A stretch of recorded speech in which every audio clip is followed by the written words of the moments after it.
Hey, so I haven't made a lot of videos lately. One, we had some personal family matters that we had to deal with, took precedence over this. But also because I have been, well, it's springtime, so we are just super, super busy. And a lot of the things that we're doing are just kind of like, I don't know, maybe not video worthy. Like, I don't think you guys want to watch me pull weeds or, you know, mow down the field or, you know, anything like that. So we've been definitely super busy. So we did, however, use up our last jar of potatoes, and I thought, well, our potato garden is not quite ready yet. I did two different methods this year. Last year in the field I did the mounds where you just keep piling the straw on top of it. Unfortunately, our gophers decided that they needed them more than we did. So I tried two different other methods this year that seem to be working really well, but the potatoes aren't ready yet. So I found a sale on some potatoes. I got, I believe, 20 pounds. So I'm going to go ahead and get these canned up, but I think, hopefully, this will be the last time we have to buy potatoes this year. The reason I like the canned potatoes, or like to can potatoes of our own, or you know, even the store-bought ones, is because of those super quick, easy meals. Like, you can use them for mashed potatoes, you can use them, you have a potluck tomorrow, and you're in charge of bringing the potato salad, or you have a cookout and you need to bring the potato salad. You can whip together a potato salad in like 10 minutes, you know, just by having these on the shelf. So they're super easy, super convenient, and we really just enjoy them. So I'm going to show you real quick what we got, or how we are doing our potatoes this year, and then we will get started on canning. Okay, so this is one method that we did. I don't know if you can, did you see the little lizard? So I have a friend in my potatoes. I don't know where he went. Anyway, so you basically take like old fencing, you can even do chicken wire, whatever like fencing you have left over from a different project that you can't really use for anything else. So you fill the bottom with soil, you know, about, I don't know, 6 inches deep or so. Then you put your potatoes in there, or the pieces of your potatoes, however you're doing yours. You know, just remember, eyes to the sky. And you can actually even put face the little eyes like towards the outside of it, and then cover it with straw, do more soil, you know, another like 4 or 6 inches of soil, and potatoes and straw, and you know, you just keep going. And then as these sprout up, you just keep filling it with straw. So I did a couple of those, and they're doing actually pretty good. I'm pretty impressed with how those have come out. And these are nice because you can pretty much put them anywhere. I've actually got them in the area where I do my where my clothesline is, so I just kind of have them on the back side of the fence. The other method that I did is the bucket method. So the bucket method, you put, you know, about this much soil, and put your potatoes in there, eyes to the sky, and then put some more soil to, you know, cover them. And as you start seeing the green come up, you just keep filling it with soil until you get, you know, to the top of the bucket. So that seems to be working out really well. As I've got 1, 2, 3, 4, 5, 6 buckets of those, and then some tomatoes and stuff. But that's what we did for potatoes this year. So like I said, the potato mounds that we did last year just didn't work out. We did get some potatoes out of it, but our yield wasn't very high at all. So we did end up having to buy potatoes this year. So I'm going to get these washed, get all these potatoes washed. I have a pot over here. If you don't have one of these, just use a big stock pot. and get a strainer. But this has a strainer in it, and I've got cold water in this. So I'm going to get these washed up. I'm going to get all of my jars washed in hot soapy water and get those,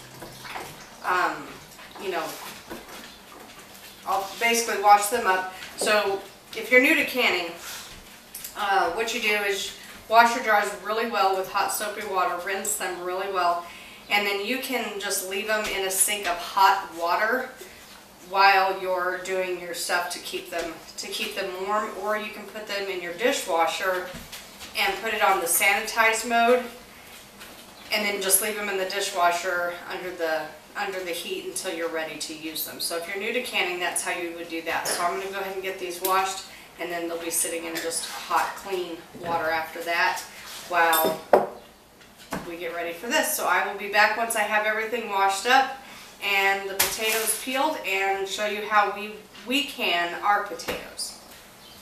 Okay, third time's a charm. Camera wasn't on. Anyway, when I was washing this jar, it slipped out of my hand and it hit this jar. This one, it cracked really bad. It actually took a little chunk out of there. So this one, you know, I'm going to go ahead and just throw it away. This one right here, when it hit right here where the threads are. So now these threads are cracked. I am not going to chance it. Trust me, I'm the world's worst. I want to save containers for everything. I always think, oh, I can use it for something else. When it comes to mason jars, I do not risk it because, you know, especially because this one, by looking at it, you wouldn't know that it's cracked. By feeling it, you know that it's cracked. So I don't want to take the risk of grabbing it, especially if you're doing one of those hurry-up projects or whatever, and you miss it. Because then not only do you risk the jar shattering, you risk losing that jar of food. So when you're washing your jars, just kind of, you know, look over them, make sure that there's no cracks, but run your fingers along the threads and see if you feel any chips or cracks or anything in it, but then also run your fingers along the top to make sure that the tops are not cracked. And then you know, if they're good to use, then of course mason jars can be used over and over and over again, but throughout the years they do wear out. So anyway, let me go ahead and get these potatoes washed up and we'll be back.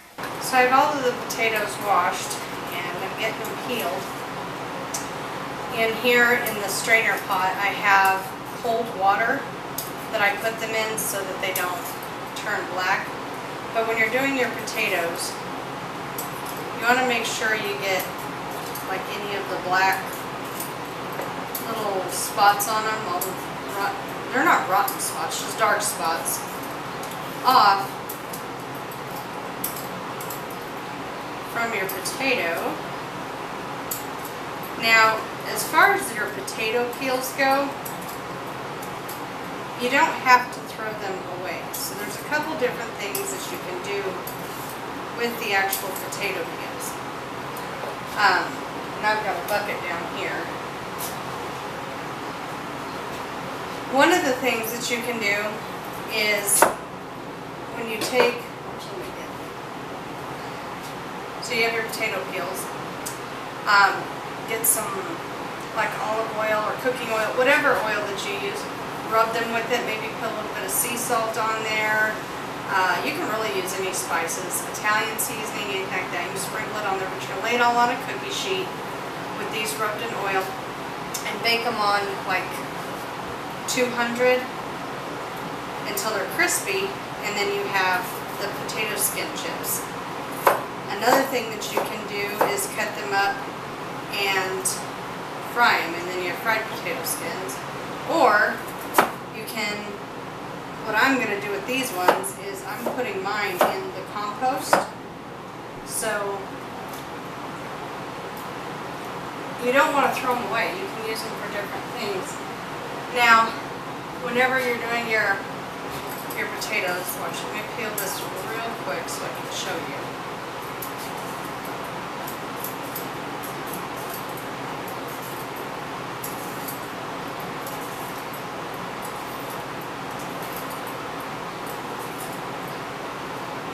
You want to make sure you have a good potato peeler. It makes your life so much easier. I had a cheapy one for the longest time, and don't get me wrong, it worked. It peeled, you know, potatoes. And it wasn't bad if you were just doing like a couple potatoes or a couple carrots, you know, just a few at a time. But when you're doing large batches, your hand starts to hurt after a while, so you want to make sure you get a good one. I think this is the Pioneer Woman one from Walmart, but it's got a nice handle. So your potatoes, you're going to cut them into about 1/2 inch cubes. Put them in your cold water.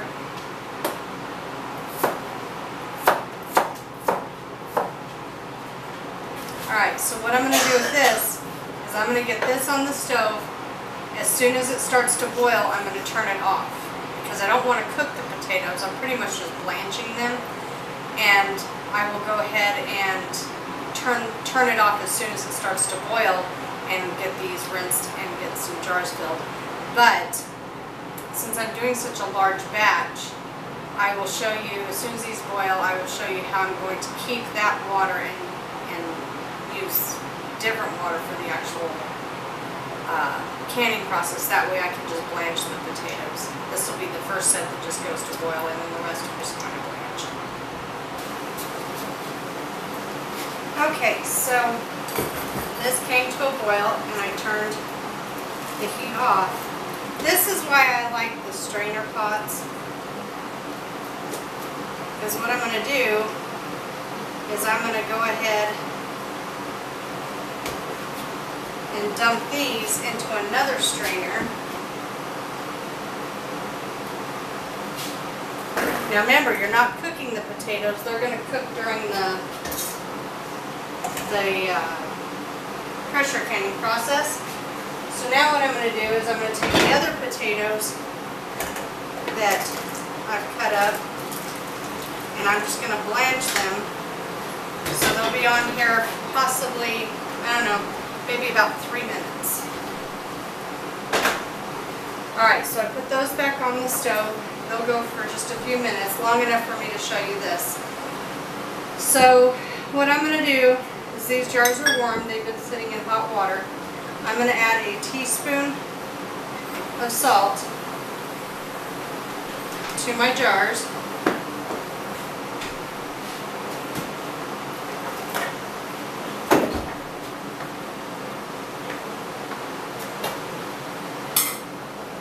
Fill them with the potatoes. Now you can rinse your potatoes again if you want to under hot water to maybe rinse off a little bit more of the starch. The only difference between rinsing them again and just doing like I did is mine might be a little, doesn't always happen, be a little bit cloudy. Just not as pretty. It doesn't hurt anything though. So you're going to leave 1 inch headspace. I prefer the wide mouth jars for these just because of getting it back out. So leave a 1 inch headspace. And I've already got my pressure canner water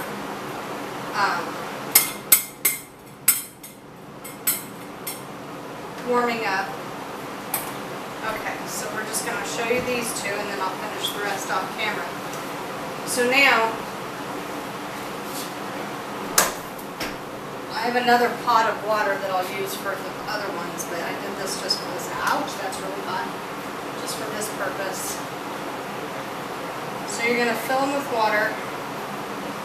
And remember, 1 inch headspace.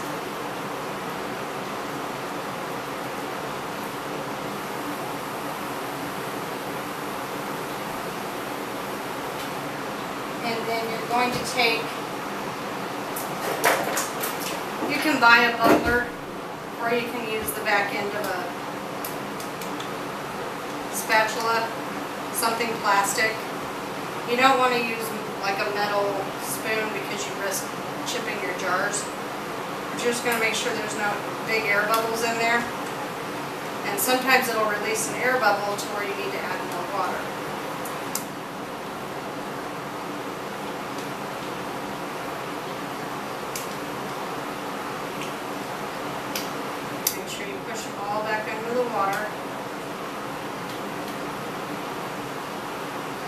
Okay, so I can't remember, and I wish I could so I could have you go watch their videos, but one of the people that I follow, they started using these 4 jars canning lids, so I went ahead and went on the website and ordered some. It's F-O-R-J-A-R-S.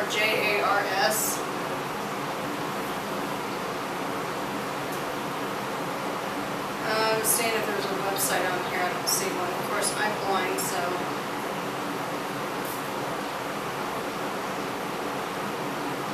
I don't know. But it's F-O-R-J-A-R-S. They're made in the USA. And so far, I have not had any trouble with them at all. Any jar or any canning thing that I have done, all of mine have sealed. I have not had any issues with them at all. But I know that like the ball canning lids, at least in my area, have been kind of hard to find. So you're going to take your vinegar, wipe your rims. Since I put that one on there, I'm going to go ahead and wipe it. You just wash them with hot soapy water. You're going to put your lid on.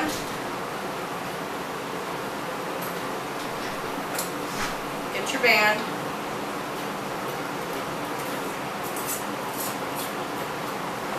And you're just doing finger tight. You're not cranking it down. So as soon as your fingertips meet resistance, you're done.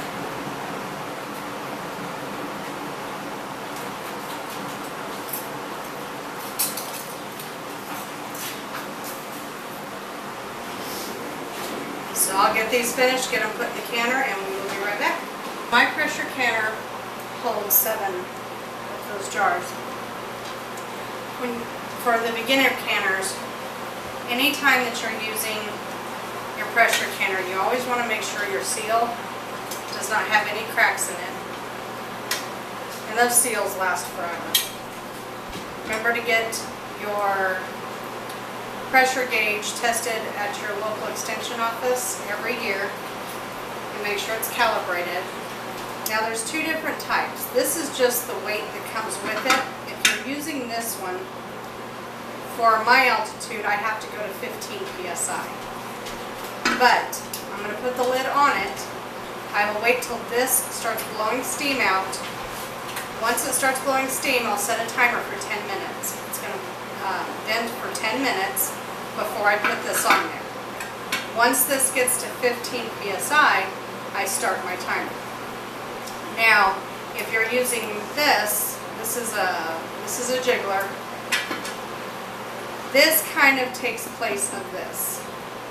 So this one you're going to go by sound. So if you're a new canner, brand new to it, I recommend getting used to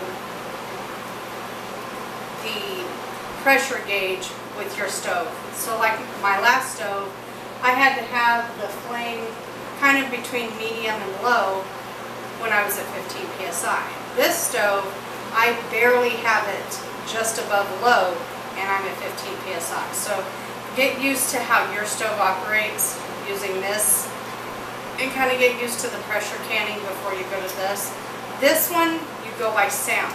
So when it's on there, it makes like a, I don't know if I can do it, but it makes like a jiggle sound, and you're listening for it to get to about 4 jiggles per minute. Once you hit that, then you're going to start your timer on your pressure. But either way, whether you're using this one or this one, you want to make sure you let this vent for 10 minutes. Now anytime you're using your pressure canner, you always want to hold it up to the light, or you can use a like a pipe cleaner, and make sure that you can see light through it, that it's not clogged or anything like that. So I'm going to get this on there, make sure, and then I'm going to wait for this to vent and go for the 10 minutes, and we will be back. Okay, so I don't know if you can see it on the camera, so I got this little, see it? It's a steady stream, so it's been doing that for 10 minutes. So now what I'm going to do is I will put my weight on there, and then I will get this up to 15 psi. Once it's at 15 psi, then I will start my timer for 40 minutes to let them process. Okay, so the last batch just finished. I've turned the flame off. This has been at 15 psi for 40 minutes. What I'm going to do now is I'm going to leave that alone. I'm not going to take it off or anything. I'll wait until this goes all the way down to 0. This part drops before I even remove the weight from it. And then once it does that, we'll come back.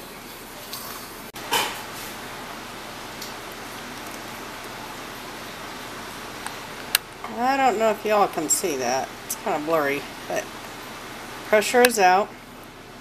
This is down. That's hot. So I'm going to take this off.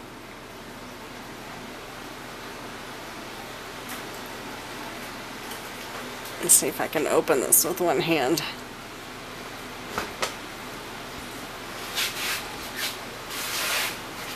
Actually, we're going to yeah, just tilt it towards you.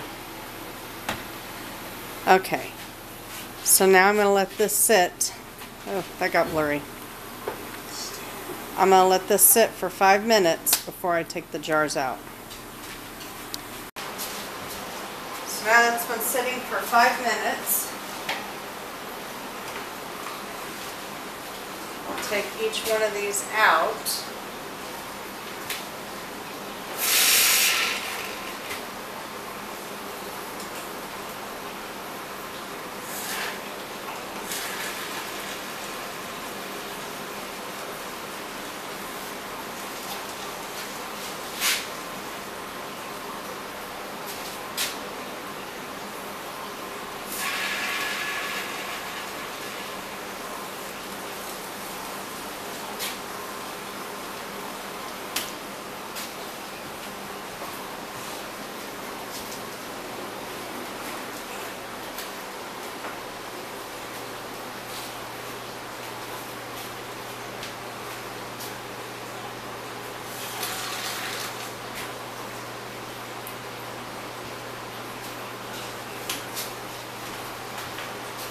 Okay, so I ended up with 2, 4, 6, 8, 10, 12, and that was with 20 pounds of potatoes. I think I ended up with like a handful left. So what I'll do is I'm going to leave these alone. I'm going to let them sit overnight, and then tomorrow I'll label the tops, you know, potatoes, and the date, and I'll take the bands off. And then I'll go ahead and put them in the pantry. You don't store them with the bands on because that can create a false seal. That's where the seal pops, but because the band is holding the lid on, you don't know that that it has popped. So make sure that when you take your jars out, that they are not touching each other. That you have at least 2 inches between the jars. And out of all of these, it looks like I got a little bit of siphoning from that one. That was the second batch. And the first batch, I got a little bit of siphoning on this one. So not bad at all. The levels are still high enough. So I'm going to go ahead and let these cool off, and I will finish them up tomorrow. If the tops of your lids have like the hard water or whatever on, you can just, once they're cool, don't do it until it's completely cooled and you're about to put them in your pantry. But just get you some vinegar on top of a napkin and just clean them off and wipe your jars down with like vinegar on a paper towel or something. If you have hard water or you get the water stains, if you want to make them look prettier or anything like that. So there you go. That is canning potatoes, and I will try to get caught up on videos here. I do have quite a bit, and we'll catch you on the next video.